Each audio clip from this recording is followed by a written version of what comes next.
I think everybody in this race has been asked at some point or another, what, are you crazy for running for mayor? Well, I'll tell you what's crazy.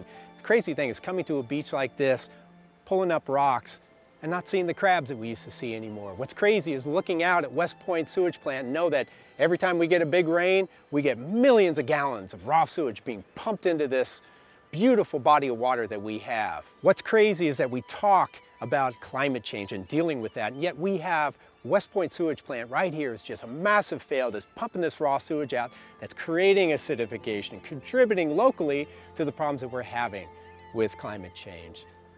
That's crazy to me. And crazy to me is not stepping up and running. Crazy to me is not getting involved. I feel like if you're not part of the solution, you're part of the problem. People know me as the whale guy, the guy fighting to save the whales, the whale hugger.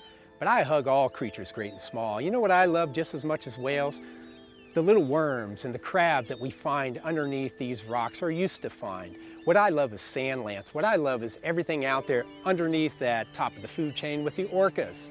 Because I learned a long time ago, if you can enlist people to save a totem species like the killer whales here in Puget Sound, suddenly they start caring about all those things underneath that whale in the food chain that will help these whales. And a marine environment, a healthy marine environment, doesn't just help the marine creatures out there, it helps all of us. Save the whales, save ourselves.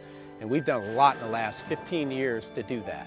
I fought the George W. Bush administration all the way up to a successful U.S. District Court win to get our southern resident orcas listed under the Endangered Species Act. They told me I was crazy then. They told all of us who were in the plaintiff group that we were crazy fighting the Bush administration to get these whales listed.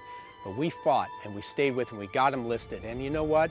The things that came out of that listing have helped all creatures great and small out there in Puget Sound and all of us on shore.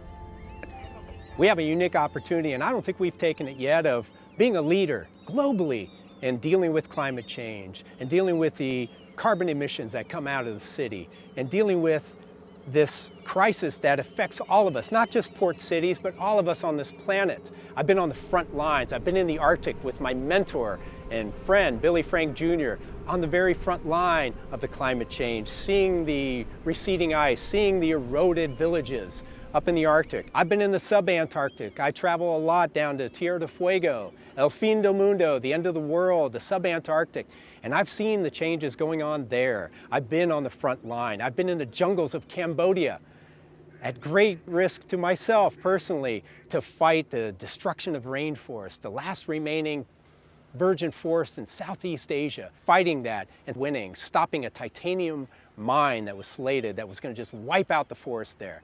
I have been in the trenches, and I know that we need to do more in the city of Seattle to be a leader, to look at things that we need to do, and to be a paradigm for other cities and other communities around the planet. I pledge as mayor, and under my leadership, Seattle will join other communities, other cities around the country like Atlanta. If Atlanta can do it, we can do it. To be 100% renewable energy by 2035. Sounds like a tough thing to do, but we can do it. Now's the time. Let's do what we can do to change the direction of this city. Let's work together to right this ship. Let's get Seattle on a better course.